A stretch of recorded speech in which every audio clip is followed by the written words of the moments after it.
राक्षस की दुकान कहानी को लाइक कीजिए, शेयर कीजिए और कमेंट कीजिए। चैनल को सब्सक्राइब कीजिए। बहुत पहले की बात है। राक्षस राज्य में धर्मनंदन नाम का राक्षस रहा करता था। बचपन से ही उसके विचार अच्छे थे। उसकी आदतें अच्छी थी। इसलिए उसे अन्य राक्षसों का बर्ताव बिल्कुल बाता नहीं था। उसकी बात कोई सुनता भी नहीं था। धर्मनंदन को राक्षसों की कोई भी पद्धति अच्छी नहीं लगती थी। वे साधु जंतुओं को बड़ी दारुणता से मारते थे और खुश होते थे। उपकारी का भी अपकार करते थे। धर्मनंदन से यह बहुत कुछ सहा नहीं जा रहा था। वह कमजोर होता गया। उसके माँ बाप ने राक्षस वैद्य से उसकी परीक्षा करवाई। बहुत से सवाल पूछने के बाद उस राक्षस वैद्य ने कहा, राक्षस कुल में तुम्हारा जन्म गलती से हो गया है। तुम्हारा रोग मानसिक है। कुछ समय तक मनुष्यों के राज में जाकर रहो। जब तक वहाँ रहोगे तब तक महीने में एक ही बार सही कम से कम एक आदमी को मारकर खा जाना। जिस दिन हमारे राज्य में लौटने की तुम में इच्छा जागेगी, समझो उस दिन तुम्हारा रोग दूर हो गया। धर्मानंदन ने उसे आज्ञा मानकर मानवों के एक नगर में प्रवेश किया। कुछ दिनों तक वह नगर भर में घूमता रहा और मानवों के बारे में बहुत कुछ जाना।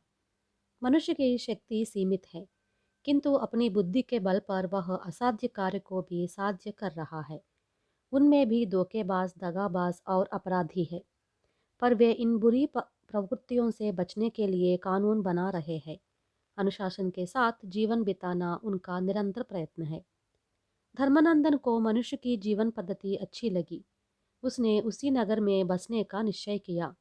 तदनुसार उसने एक सुंदर युवक का रूप धारण किया। एक दिन उसने एक सुंदर युवती को देखा। उसने उससे शादी करनी चाहिए। उस युवती का नाम था लता। बहुत ही अच्छी थी, पर बहुत ही गरीब। पिता रोगी था। हमेशा काठी पर लेटा रहता था। माँ दो तीन घरों में बर्तन मांज कर थोड़ा बहुत धन कमाती थी। भाई पढ़ा लिखा था पर बेकार था। उसे कोई नौकरी नहीं मिली। मेहनत करके कमाने से वह दूर भागता था।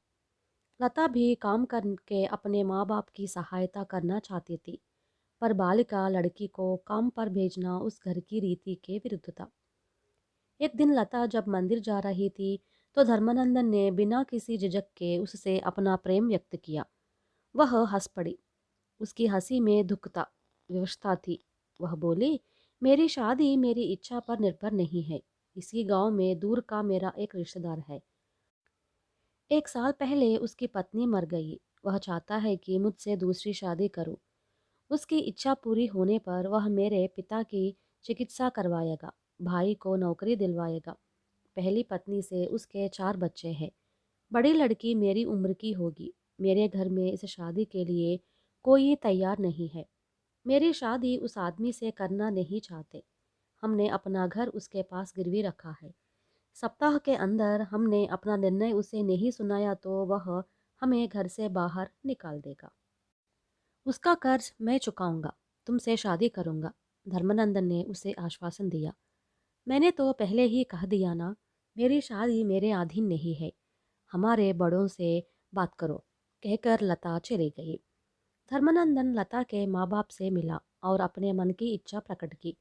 उन्होंने उसके बारे में विवरण जानना चाहा। वह झूठ कहना नहीं चाहता था, किंतु उसने सच्चाई छिपाई। जाति, गोत्र आदि से अपरिचित एक व्यक्ति से वे अपनी लड़की की शादी करने तैयार नहीं थे।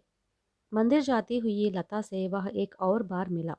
उसने लता से कहा, अगर तुम्हें यह शादी मंजूर हो तो तुम्हारे माँ बाप को बताए बिना ही हम कर लेंगे। लता ने कहा, ऐसा मुझसे नहीं हो सकता। अगर मेरा भाग्य अच्छा रहा तो हो सकता है कि मेरे उस रिश्तेदार को 1 हफ्ते के अंदर कोई राक्षस निगल जाए। उसके इस जवाब से धर्मानंदन चौंक उठा। उसके नगर में आए 1 हफ्ता बीत गया। एक दिन रात को उसने लता पर शादी के लिए दबाव डालने वाले उस आदमी को खा लिया।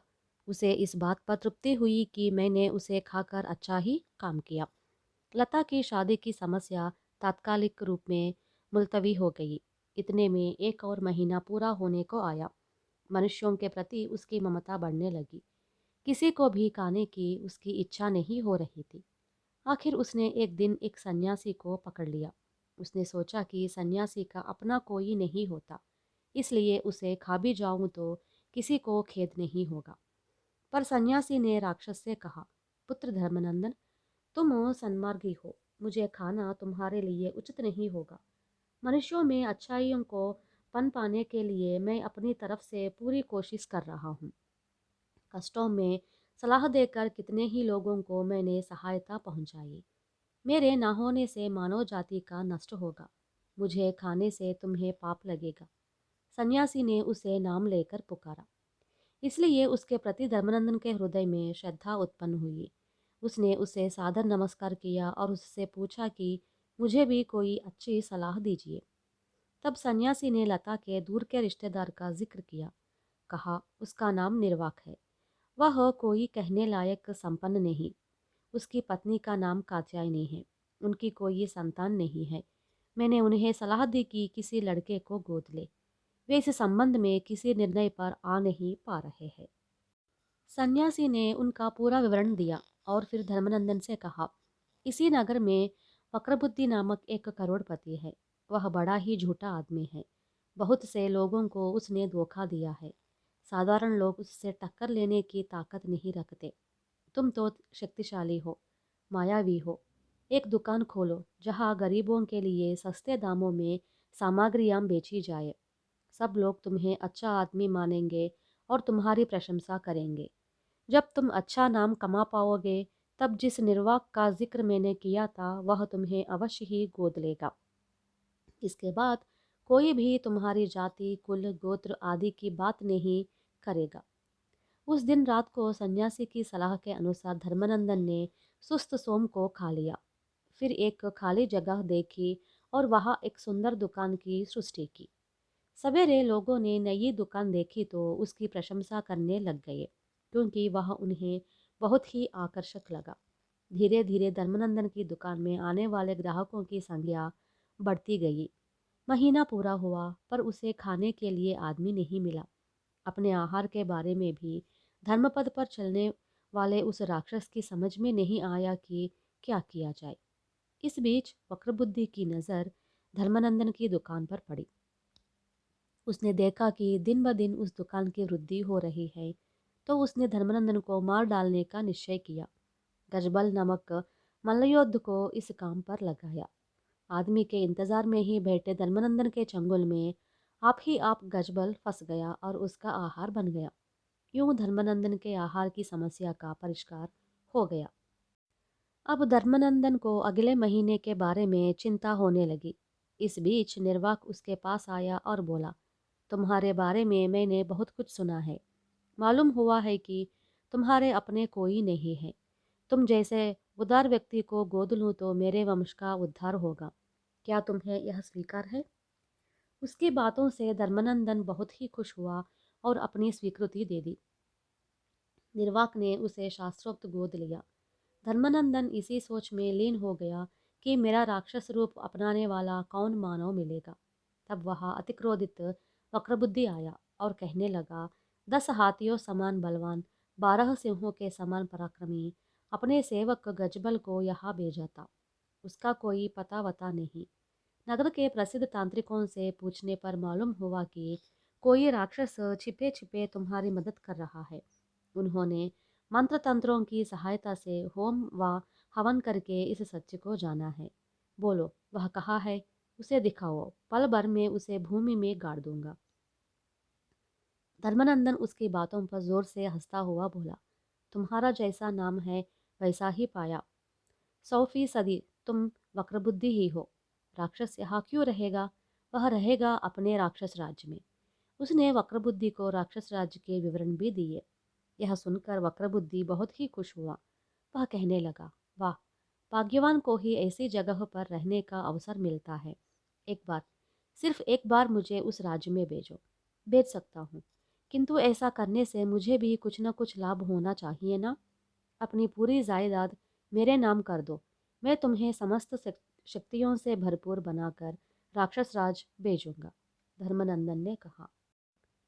उसकी बातों को सुनते ही वक्रबुद्धि मन ही मन सोचने लगा, राक्षस की समस्त शक्तियाँ मुझे उपलब्ध हो जाए तो जायदाद इससे आसानी से छीन लूँगा। राजा भी बन सकता हूँ। मेरे लिए कोई भी कार्य असाध्य नहीं होगा। इसलिए लालच में आकर उसने धर्मनंदन का कहा सब कुछ किया। धर्मानंदन ने अपनी अंगूठी वक्रबुद्धि को पहनाई। बस वह गायब हो गया। इसके बाद धर्मानंदन सन्यासी से मिलकर बोला, महाशय, आप तो सब कुछ जानते हैं। जो राक्षस राज्य में प्रवेश करते हैं उनका स्वभाव ही बदल जाता है। जब स्वभाव बदल जाता है तब उनका राक्षस राज्य से बाहर आने का सवाल ही नहीं उठता। पर हाँ, मेरी बात तो अलग है, क्योंकि राक्षस राज में रहते हुए भी मेरी प्रवृत्ति ही दूसरे राक्षसों से बिल्कुल ही अलग थी। अब मेरी शक्तियाँ समाप्त हो गई है। मैं राक्षस से मानव बन गया हूँ। वक्रबुद्धि की संपत्ति अब मेरे हाथ में आ गई है। मैं यथावत अपनी दुकान चला सकता हूँ और सामान्य जनता की सेवा व सहायता कर सकता हूँ। लता से शादी करके मानवों के बीच मानव की तरह सुख से जीवन बिता सकता हूँ। सन्यासी ने धर्मानंदन को आशीर्वाद दिया। निर्वाक का वारिस बनकर धर्मानंदन ने लता से शादी की। उसके भाई को अपनी ही दुकान में नौकरी दी। लोग भी उस दुकान को राक्षस की दुकान के नाम से पुकारने लगे।